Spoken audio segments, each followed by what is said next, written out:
Hello and welcome back to my channel guys. आज जो book है मैं यूज़ कर रही हूँ रक्षिंदा शहनाज की है, लेकिन ये इंटर पार्ट 2 है और इसके अंदर जो है साइकोलॉजिकल डिसऑर्डर्स पे आज मैंने वीडियो बनानी है। साइकोलॉजिकल डिसऑर्डर्स यानी कि जो आपके मेंटल और बिहेवियर में डिसऑर्डर्स आ जाते हैं, यानी कि जिस चीज़ को हम नॉर्मल कहते हैं उससे नॉर्मल जो वे है उससे आपकी वो चीज़ हट जाती है या आप नॉर्मल बिहेव नहीं करते, तो उसको हम कहते हैं कि ये साइकोलॉजिकल डिसऑर्डर हो गया कोई इसको, या इसके कोई बिहेवियर डिसऑर्डर हो गया या मेंटल डिसऑर्डर हो गया। अच्छा, नॉर्मल क्या चीज़ होती है? नॉर्मल उस चीज़ को कहते हैं कि कोई भी ऐसा बिहेवियर जो कि सोशली एनवायरमेंटली एक्सेप्टेबल हो, उसको हम नॉर्मल कहेंगे। लेकिन वो बिहेवियर जो सोशली और इन्वायरमेंटली एक्सेप्टेबल ना हो, उसको हम नॉर्मल नहीं कहेंगे, हम कहेंगे कि वो अब नॉर्मल है। अब हम स्टार्ट करते हैं साइकोलॉजिकल डिसऑर्डर। आज जो साइकोलॉजिकल डिसऑर्डर मैं स्टार्ट करूँगी वो है, लेट्स सी, यहाँ से करते हैं page number 51, an anxiety disorder. अच्छा, आज ना मैं वीडियो अपने जो मोबाइल है ना उसको मैंने हाथ में पकड़ा हुआ है, तो कैमरा जो है ना बार बार हो सकता है हिले, क्योंकि मैं हिल रही हूँ, बात कर रही हूँ, तो कैमरा भी हिलेगा। So sorry for the inconvenience, लेकिन इसका जल्द मैं ख्याल रख लूँगी। Page number 51।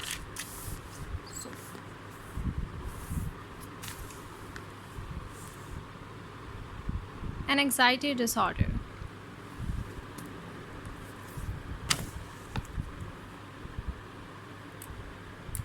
One minute, I think camera is not showing. So, just 1 minute.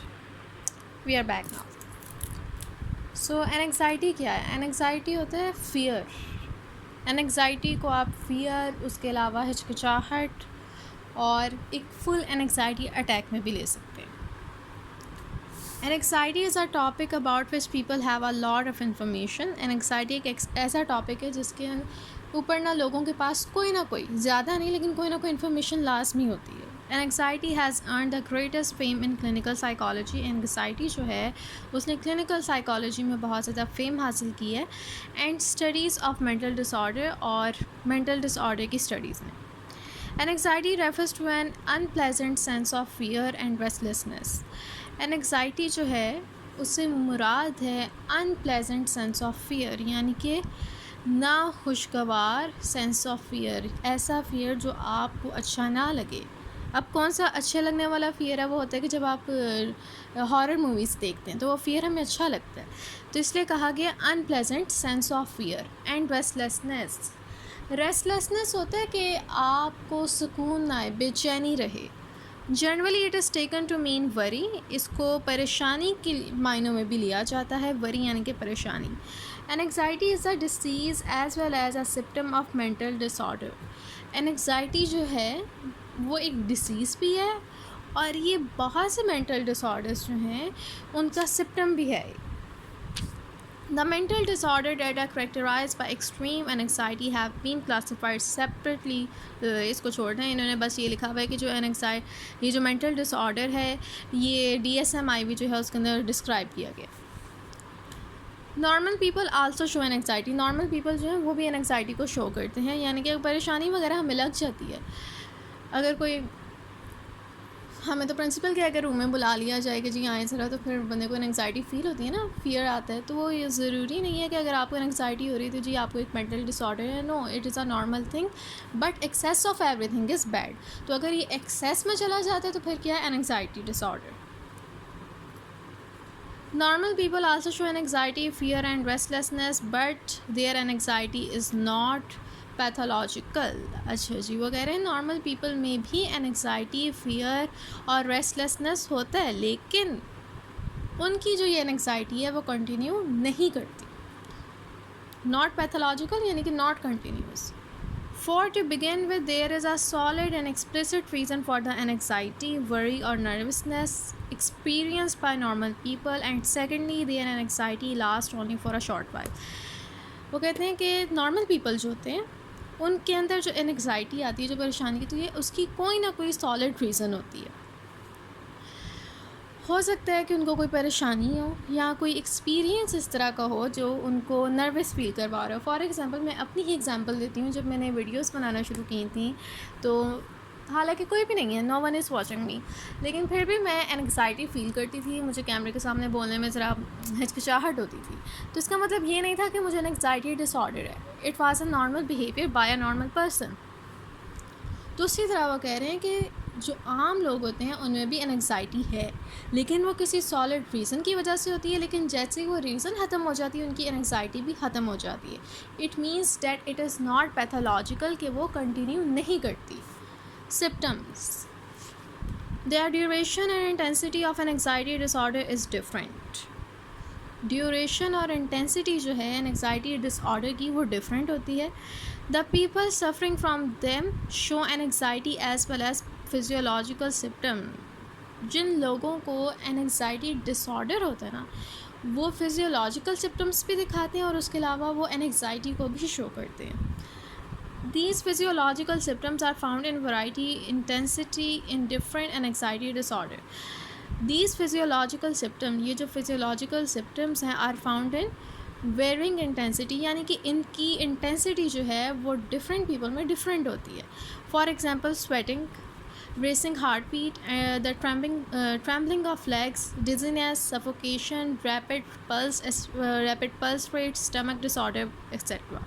यानी कि सिम्टम्स इसके क्या हैं? स्वेटिंग यानी कि पसीना आता है, हार्ट बीट तेज़ हो जाती है, टांगें कांपने लग जाती हैं, डिजीनेस यानी कि चक्कर आने लग जाते हैं, सफोकेशन होती है, आपकी रैपिड पल्स रेट यानी कि दिल की धड़कन ही तेज़ हो जाती है, आपके पल्स रेट तेज़ हो जाता है, और स्टमक डिसऑर्डर, बाज़ औक़ात पेट में भी दर्द होने लगता है, एसेट्रा। अच्छा जी, यहाँ पे शॉर्ट क्वेश्चन बनता है, what are the symptom of an anxiety disorder, और ये इंपॉर्टेंट है और लॉन्ग के लिहाज से भी ये इंपॉर्टेंट है। अगर आप लॉन्ग करेंगे तो सबसे पहले आप इसकी डेफिनेशन लिखें। अगर इंट्रोडक्शन की हेडिंग देनी है तो वो बेशक दे लें, उसके अंदर थोड़ा बहुत डिफ़ाइन कर दें, लेकिन डेफिनेशन लिखें। फिर उसके बाद जो आप उसके सिम्टम्स में आ जाएँ, और फिर उसके बाद जो है वो काइंड्स पे आ जाएँ जो हम पढ़ने लगें। Anxiety disorders are divided into the following kinds. Anxiety disorder को फॉलोइंग काइंड्स में डिवाइड किया गया: phobia, panic disorder, generalised anxiety disorder, obsessive compulsive disorder, post traumatic stress disorder, acute stress disorder. अच्छा जी, एक है फोबिया।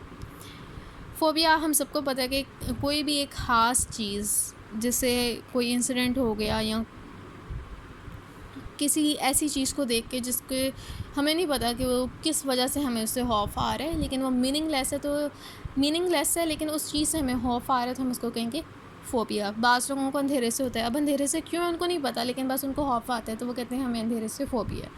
मीनिंगलेस है, लेकिन जब भी वो चीज़ उनके सामने आती है उसका सामना नहीं कर पाते और वो फ़ियर का शिकार हो जाते हैं, तो ये phobia. Panic disorder, panic attacks आना, आप बिल्कुल घबरा जाते हैं उसके अंदर। बाकी सारे जो है ना वो आगे डिफ़ाइन किए गए हैं, तो फिर मैं उनके साथ ही बताऊंगी आपको। फोबिया, मीनिंगलेस और irrational fear of a thing. Meaningless और irrational fear of a thing और incident is known as phobia. Meaningless, irrational यानी कि जिसकी कोई वजह ना हो, ऐसा फियर जो किसी भी चीज़ का या किसी भी इंसिडेंट का, वो फोबिया कहलाता है। The person suffering from a phobia fears ordinary and harmless things. जिस पर्सन को फोबिया होता है वो फियर करता है या ड्रेड करता है ऑर्डिनरी यानी कि आम और हार्मलेस चीज़ों से। He avoids such situations as apparently pose no threat. वो उन चीज़ों से डरता है जो कि उसके लिए कोई थ्रेट है ही नहीं, लेकिन फिर भी उसको उससे डर लग रहा है, और इसी वजह से हम उसको फोबिया कहते हैं। Through the patient himself feel that his fear is baseless. Patient को भी पता होता है कि उसके फियर की कोई वजह नहीं है। He can not get rid of his fear, लेकिन वो अपने फियर का खात्मा नहीं कर पाता। Beside snake, spider, cockroaches and lizard, some people dread mountain, dams, waterfall, bridges and tunnels.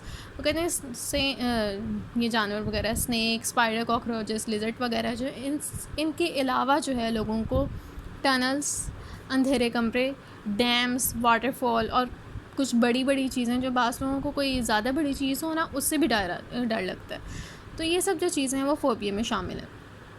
The word phobia derives from Greek god phobia.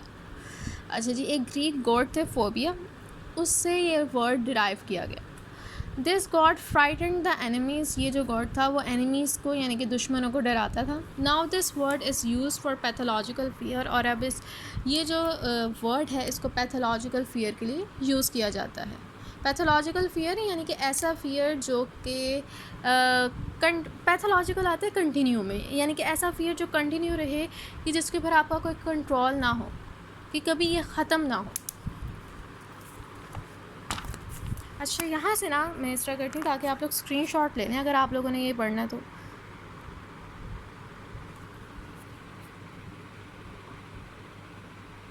चलें, let's get started. अच्छा, टॉपिक ना मैं यहाँ तक ही रखूँगी वरना वीडियो बहुत ज़्यादा लंबी हो जाती है, तो यहाँ से जो है ना हम दोबारा स्टार्ट करेंगे नई वीडियो में। A phobia affects a person's social as well as professional relation। Phobia जो है वो एक बंदे की सोशल लाइफ और उसके अलावा प्रोफेशनल लाइफ जो है, उसके जो रिलेशंस है उसको इफ़ेक्ट करता है। The individual experience intense restlessness and agitation. Individual जो है उसको रेस्टलेसनेस यानी कि बेचैनी, उकताहट फील होती है। Psychoanalysts attach great importance to the contents or stimulus of a phobia। साइकोएनालिसिस्ट जो हैं यानी कि जो बंदे को नोटिस करते हैं, साइकोएनालिस्ट होते हैं जो कि आपको साइकोलॉजिकली आपका मुआयना करते हैं, आपको ऑब्ज़र्व करते हैं। Attach great importance to the content और stimulus of a phobia. Psychoanalyst जो हैं वो अटैच करते हैं ग्रेट इंपॉर्टेंस फोबिया के कंटेंट और स्टिमुलस पे, यानी कि किस चीज़ से आपको डर लगता है। They believe that the things causing a phobia are symbolically related to the individual's unconscious. उनका ये मानना है कि जिन चीज़ों से आपको फोबिया है वो आपके इंडिविजुअल के, पेशेंट के अनकॉन्शियस से रिलेटेड है, यानी कि अनकॉन्शियस से रिलेट है। उसकी जो वजह है वो बेशक आपको नहीं मालूम, लेकिन वो आपकी अनकॉन्शियस में छुपी हुई है। The stimulus that triggers a phobia indeed stand for some other incident और स्टिमुलस।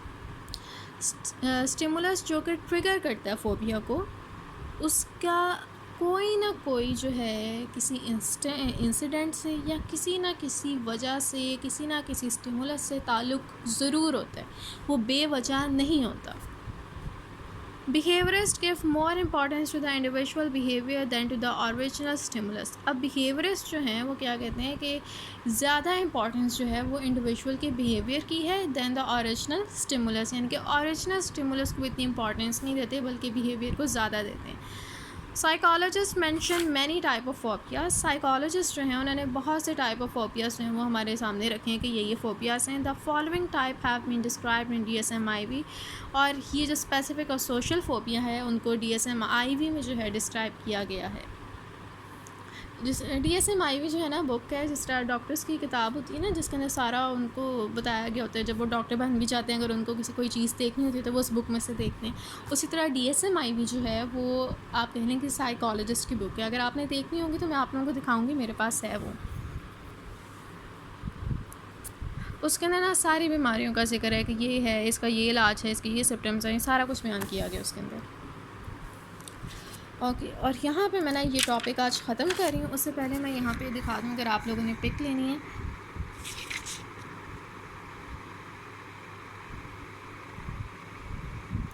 चलें जी, ये भी देख लें अगर आप लोगों ने देखना है।